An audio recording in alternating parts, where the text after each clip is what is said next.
So we will be out there and we'll show to the British people that you do not have to be an extremist or a BNP type to stand up openly and honestly and to talk about having a proper immigration policy. UKIP will do that. And we did last week issue our tax paper, making the point that the tax burden in this country has become too great. It's one of the reasons people, 200,000 a year plus people, are emigrating. They're moving abroad. Some of our brightest and best young people, just as back in the 1970s, are beginning to leave this country. They're going off to Australia. They're going off to America. They're going off to India, to China. They're going off to where they can see not just better opportunities, but more ability for the individual to keep more of what he or she has earned. And one of the common threads, one of the common themes about UKIP, the reason that we first all came together, is we in this party do not believe in excessive state control in our lives. We want freedom of the individual, and what greater freedom could there be than in having lower taxes? It's much the same with education. Should not our three parties be hanging their heads in shame at the thought that 1 in 4 11-year-olds cannot read and write properly? I mean, that is the extent to which, in a relatively short space of 40 years, we have utterly destroyed the education system in this country. We've taken away from children, and I think this is especially important for boys, we've taken away from so many of them the chance to be taught to play sport properly, the chance to be told that you've got to compete, the idea that sometimes poor little Johnny has to come second, because life is like that. It's tough. It's a rat race out there. And I find it incredible that we are the only political party in Britain today that believes in selective education.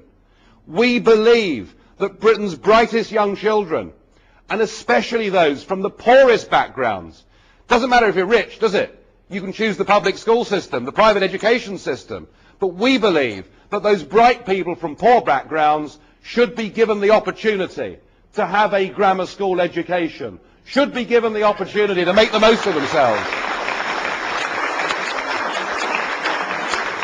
And I am very keen as a party, that we establish our reputation firmly. And once again, I want to do this with the young, as to where we stand on trade. You know, it is an incredible thing. But here we are, as the world's 5th largest economy, the world's 4th largest global trading nation, the world's 2nd largest global investor behind America. And here we are as a country that speaks English, the world's business language, with the phenomenal connections that we've got right across the English-speaking world, not to mention the old Commonwealth. And don't forget that in those Commonwealth countries, you've got nearly 1/3 of the world's population.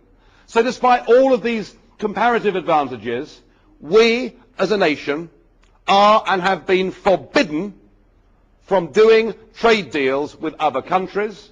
We may not do that, because that is decided for us collectively by the European Commission. The European Commission has one trade policy for all 25 countries. And it just so happens, of course, that the Trade Commissioner, as Bruce touched on earlier, is Peter Mandelson. Although I disagree with many. There are many in this room, I think, that would say they thought it was wrong that Mandelson became the Trade Commissioner. I disagree entirely with that. I cannot think of anybody more perfectly suited to the European Commission than Peter Mandelson. We have got to regain the ability to make our own trade policy. The European Union is burying its head in the sand like an ostrich. That is why we have bra wars. That is why we now have limits on the number of cheap shoes that come into this country from Vietnam. You cannot hide away and pretend that globalization isn't happening. It is happening. It's happening rapidly. It's happening quickly. And the first and most obvious thing that an independent Britain would do with our own trade policy is we'd forge very quickly a trade deal with India. And incidentally, you get all this talk about China. I'll predict that it's India, because of its democracy, because despite the chaos, it does actually have some real form of structure. I predict that India will be the world's biggest and most successful global economy within 20 years, and the more closely we are allied to them and to their economy, the better chance our children and grandchildren are going to have of this being a prosperous country. So these are positive messages. I want to make UKIP the real voice of opposition in British politics, somebody giving an opposing view, somebody giving positive alternatives, somebody prepared to say that we should take back what is rightfully ours, our birthright to govern our own country. And I think this is a message that the British people are now ready for. It is perfectly obvious that New Labour have abandoned millions of traditionally patriotic working class Labour voters. It was completely obvious to me at Bournemouth the other week that the Conservative Party are now Blue Labour. They are trying to out-Blair Blair at the very moment when Blair's about to go. I mean, talk about funny timing, but there we are. But the Tories have totally given up on the idea of low taxation. They've totally given up on the idea of competition. They've totally given up even on the idea that we should take back our territorial fishing waters, that we should come out of the disastrous common fisheries policy. They've even given up on that. So there are many, many Tory votes we can take. And every opinion poll shows that up to 2/3 of Liberal Democrat voters, and this is very relevant, Mr. Chairman, in Cornwall and in Devon, up to 2/3 of Liberal Democrat voters do not want this country to be stuck in a United States of Europe. The trouble the Lib Dem voters have is that this party that goes around selling itself as the nice party, the all things to all people party, has never actually told its own voters what it stands for. And I would like to see UKIP down in this part of the world fighting in local elections next year, putting out some simple information to Liberal voters. You know, did you know that the Liberal Democrats want to impose the euro? Did you know that the Liberal Democrats support votes for prisoners? You know, all of it truthful, but all things that Liberal Democrat voters, it seems to me, need to be told.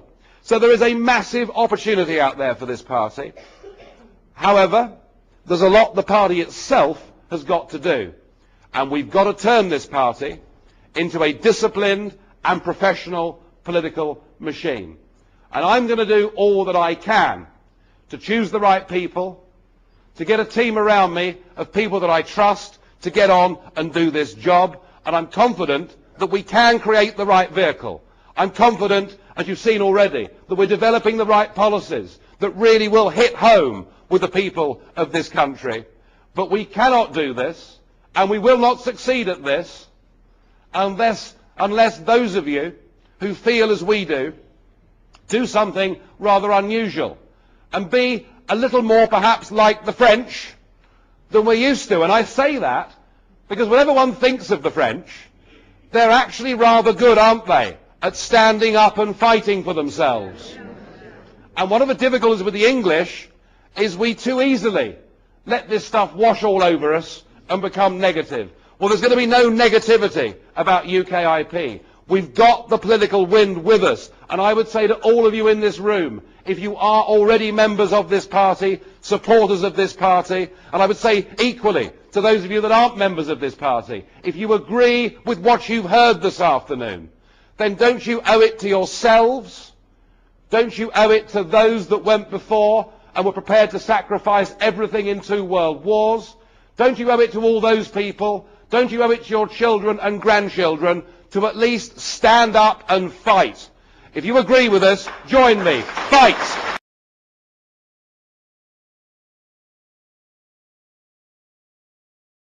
To find out more about who we are and what we stand for, go to the UK Independence Party website at www.ukip.org.